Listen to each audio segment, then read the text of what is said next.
Hello friends, my name is Marines and today I'll be talking about some recently read books. My last 2 reading months have been all over the place. Basically, I quit my job. It was a toxic work environment and I had already kind of let them know that I would be transitioning out, but it reached a level where I couldn't take it anymore, and it certainly relieved a lot of stress to no longer be in that toxic work environment. But now I have all of the stress of looking for a new job and figuring out how to provide for myself with no income. So these last couple of months have been a lot, and I'm somebody who approaches my media and especially my reading emotions first. And so if I'm stressed or if my emotions are taxed by anything else, it really changes how I read, how much I can read, what I'm reading, etc. In March, I read 21 books, but a lot of those were comfort rereads. And then in April, I read 6 books. And some of those were also comfort rereads. I wanted to pick out some highlights from my last 2 months of reading and review those for you guys. Starting off with a book that I have been meaning to get to for since ever. This was a House Salt book club pick, and it was one of the handful of times that I wasn't able to make it to the live show, and so I never got around to reading this because I didn't participate in that month's book club. And then I kept putting it off because I was doing the series over on my TikTok where I was reading and rating, and I was going to rank all of the finalists in the Goodreads Choice Awards for the romance category of 2022, and this is the one that won, so I was saving it for last. That project stalled out because I had to read 2 Colleen Hoover books, and I'm still in the middle of reading Reminders of Him by Colleen Hoover. I've been reading it since December, so that project just kind of fizzled out. But this book came up on another reading project that I was doing, and I was like, okay, finally it is time to read this. This is an adult contemporary romance about a woman who is a literary agent, and she has a reputation for being a little bit cutthroat in the industry. She also views herself as the anti-woman in romance. She calls herself the woman that the guy leaves to go fall in love with a small town girl. She ends up visiting a small town in North Carolina because her sister, who is pregnant, desperately needs a break and a girls trip, and there she comes across an editor who she had a previous run-in with. I think it's really interesting to hear Emily Henry fans talk about all of Emily Henry's work, because everybody has a different idea of which Emily Henry is the best and which of her male main characters is your favorite, etc., etc. Amongst Emily Henry fans, there is so much variation. This one was interesting for me. I liked it, but it was not my favorite. There are 2 things that Emily Henry does well that didn't quite work for me in this book, and one is her banter, and 2 is sort of the meta element that she incorporates into her contemporary romances. My favorite so far has been Beach Read, and I feel in that one the banter was on point, and the meta element about those 2 people being authors and looking at them, thinking about the stories they were writing, but also the stories of their own lives, that element worked for me. I think here the meta element was a little bit too much. The story was so incredibly self-aware about this woman being the anti-trope of a romance novel, and also being in the industry. There were so many elements that were asking you to consider the way we were sitting within a story, that this book just felt on to me in a way that didn't ever let me escape into the book itself. It was perpetually calling attention to itself in a way that wasn't the most enjoyable for me, and certainly not super escapist. I think because that element was so on, the banter started to feel too much. Her books are a lot. There is a way that the quick witticisms and the constant back and forth and all of the witty one-liners is a lot, in a way that I super appreciate because I enjoy witty books and turns of phrases. But here, the combination of things did end up reading as a bit too much for me. There was also something in the pacing here that I think was a little off. It was interesting because the main male character sort of disappears for a portion of the book. And then there was also just an element that was not bad, but not for me. And that is how centered around loving New York this is. I love New York books.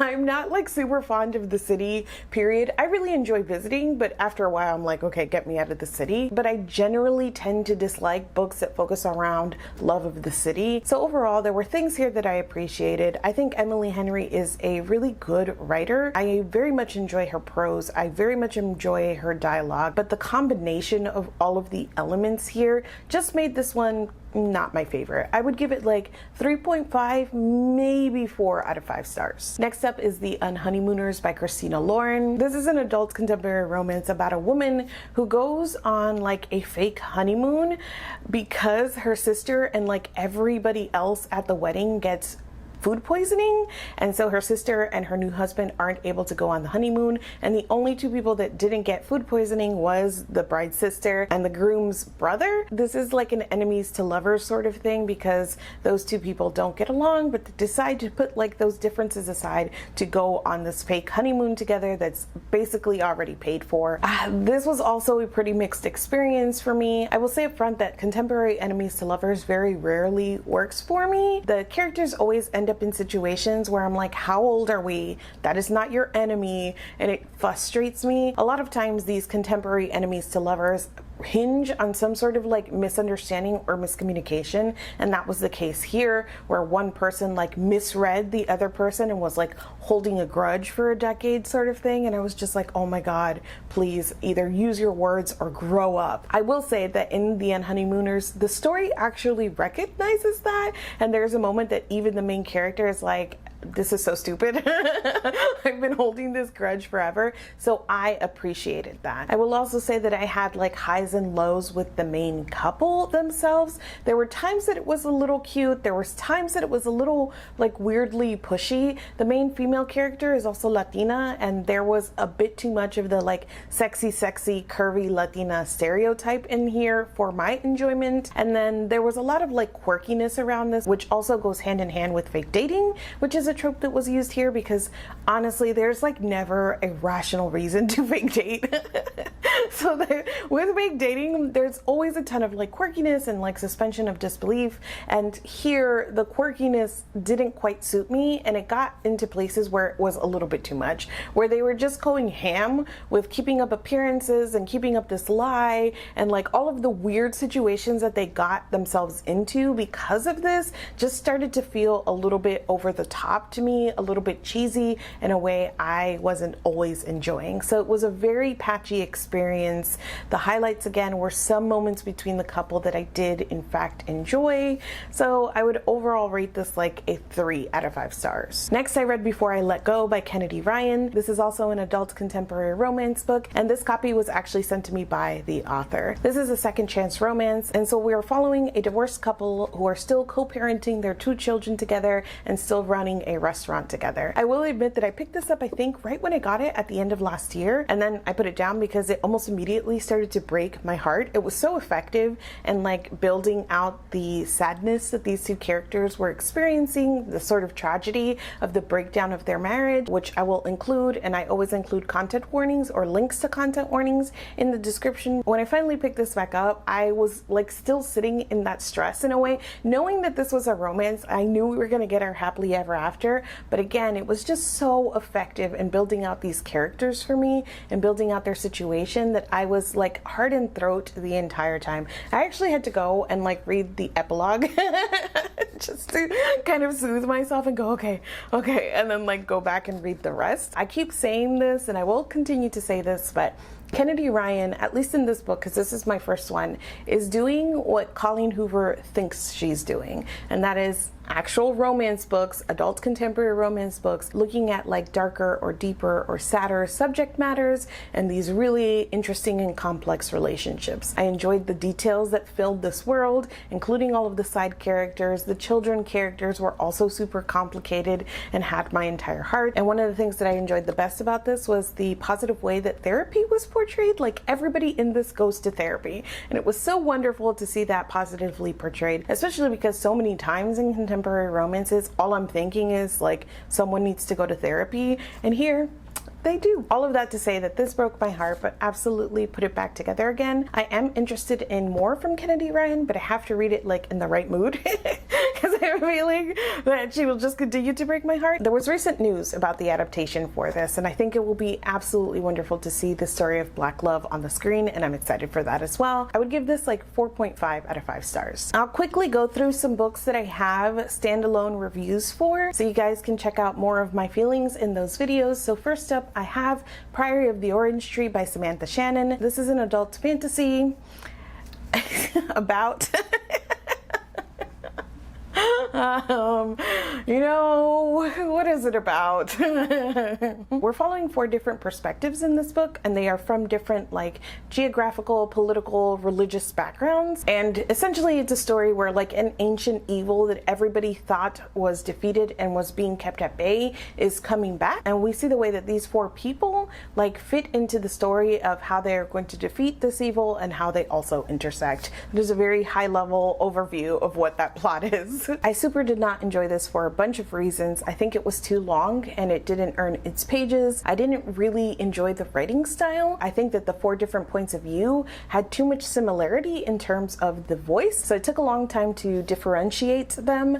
I also think that the like world was a little bit under-described. I don't think that Samantha Shannon really took into account sort of like the dynamics that she put into this world, or she didn't fully explore sort of the religious dynamics that she put into this world, and she super didn't consider the real world counterparts. So the best news is that I'm actually very quickly losing sort of pieces of this world and the story and even my own feelings. Like I'm sitting here trying to recall how I felt about this book, and I like pretty recently did this review, so there's something incredibly unsubstantial about this book, and I have a feeling that it's just going to continue to like sift out of my memory. Next we have Corinne by Rebecca Morrow. This is an adult contemporary romance, maybe like literary fiction, some combination of the two. And the whole thing here is that Rebecca Morrow is a pseudonym for a New York Times best-selling author. I read this book to do a live show with Mara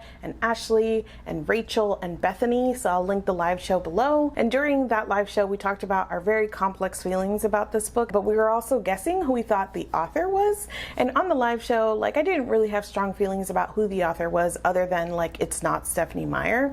But following, I just kept sitting in this like question of who the author was, but also what this book was and what it was trying to accomplish. And the more that I sat with it and talked to other people about it, talked to my Discord about it, the deeper I started digging into who I thought this author was. And spoiler alert, I think it's Rainbow Rowell. I'm like 99% sure that this was written by Rainbow Rowell. Again, full review and full like process and evidence as to why I think it's Rainbow Rowell in the video that I did about Corinne.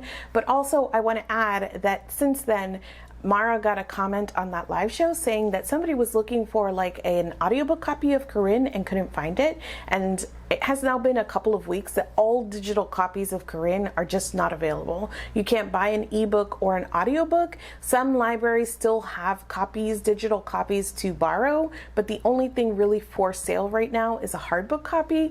And like I am absolutely like astounded by this turn of events. This is after we had our live show, after I had my video out saying that I was 99% sure it was Rainbow Rowell. I'm not saying that this is because of me, because you know, like 1,000 people saw that video or whatever it is, but it is like a really interesting turn of events. Like I can't think of a reason that you would pull all the digital copies, especially because it's audiobook and ebook. I understand if it were only ebook or only audiobook if something was being fixed, but the fact that it's all digital copies but they're still selling out the physical inventory that they have is interesting to me. I would love to hear your theories about why you think that this is happening.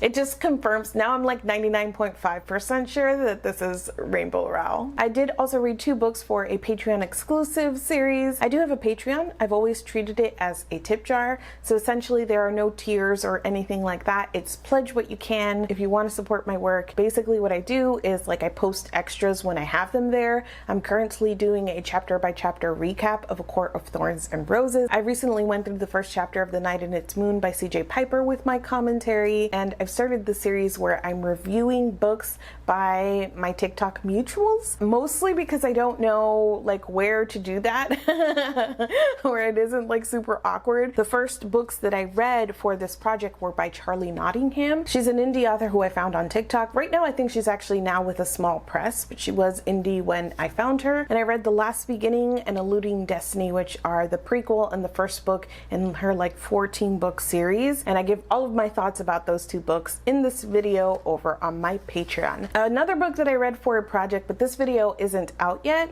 is The Serpent and the Wings of Night by Carissa Broadbent. I was thinking that I was going to do sort of like a taste test video on Carissa Broadbent, who is having like a moment right now, especially I think over on Book Talk. I made a video on Book Talk asking like what was the most hyped book on Book Talk, and I got Carissa Broadbent like the most of any author. So I was like, okay, cool, I will like try her stuff. And I started with The Serpent and the Wings of Night, and then it was my turn to pick a book for House Salt in April, and I was like, listen, I'm gonna read this anyway. It's super popular right now, so it's like a good pick to talk about. So I picked The Serpent and the Wings of Night. We've already had that live show, which you guys can check out, and I super didn't like this. This is an adult fantasy novel about a human woman who is adopted by like the king of vampires basically, and she enters into this tournament that is run by their goddess, and I guess if you win, you get like a wish from the goddess. And so she uses it to use her wish to become powerful and to basically join that power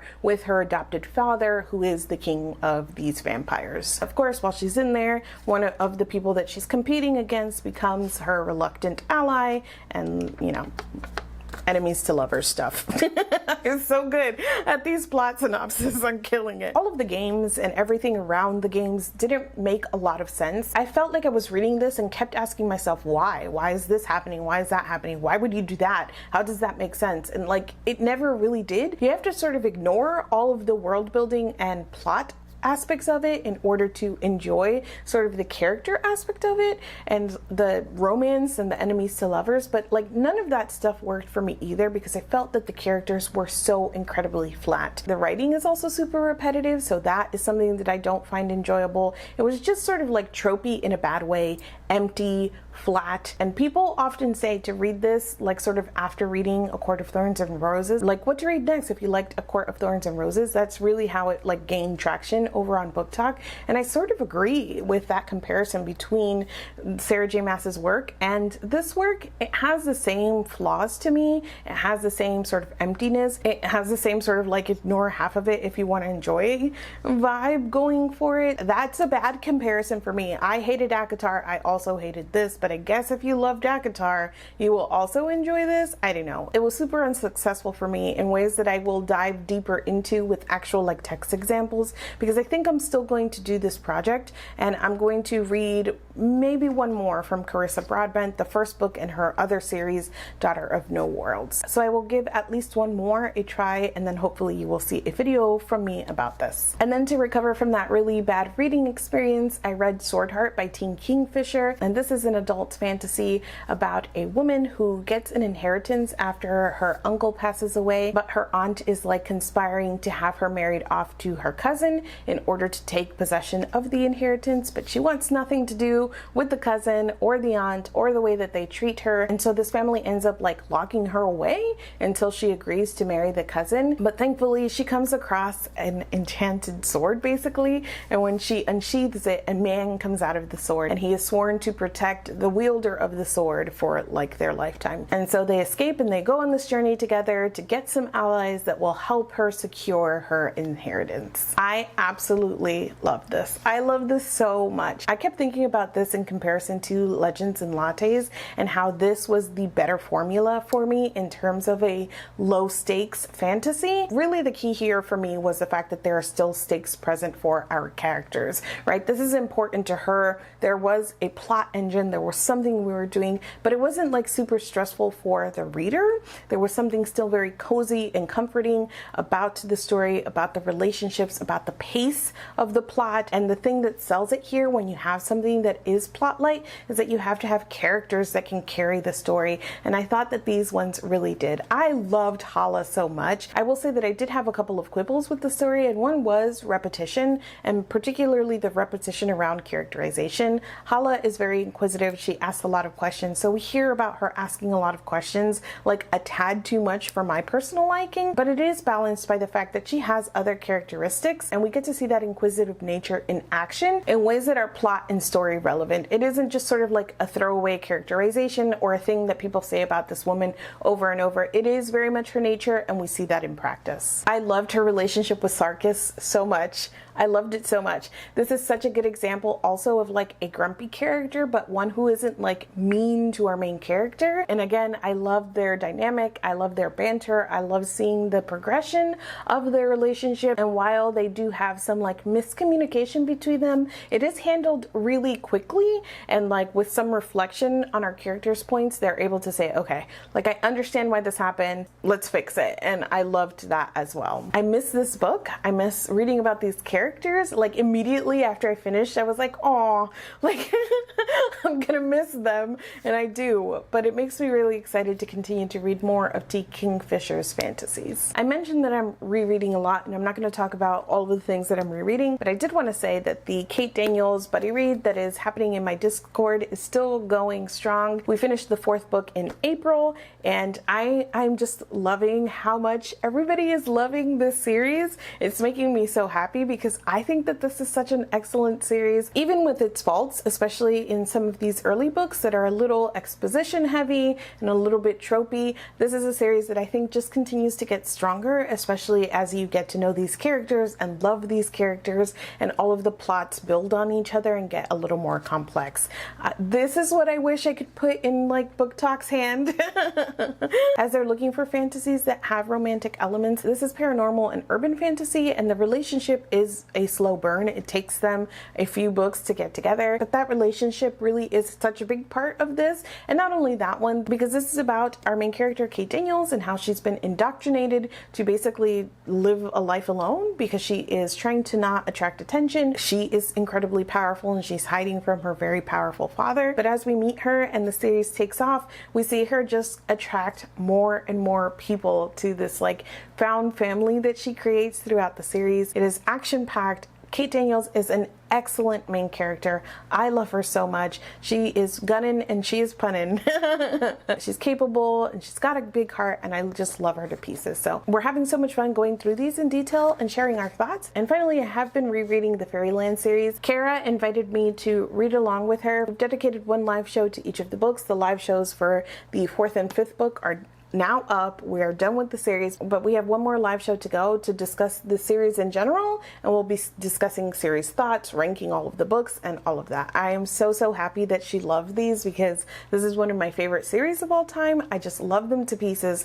Every time I reread them, I get something new out of them, and I love them that much more. I've been super happy to have this rereading project to pepper into my reading throughout these last few months, especially because it has been a lot of up and downs with my reading, but I can always count on these to be excellent and very comforting. And that's it. Those are some highlights from my last couple of months of reading. If you have read or would like to read any of these books, let's chat down in the comments. And these links are always in my description, but it feels like a super timely moment to remind you that all of the ways of supporting me and this channel are in the description as well. Thank you so much for watching this video, and I will see you guys soon.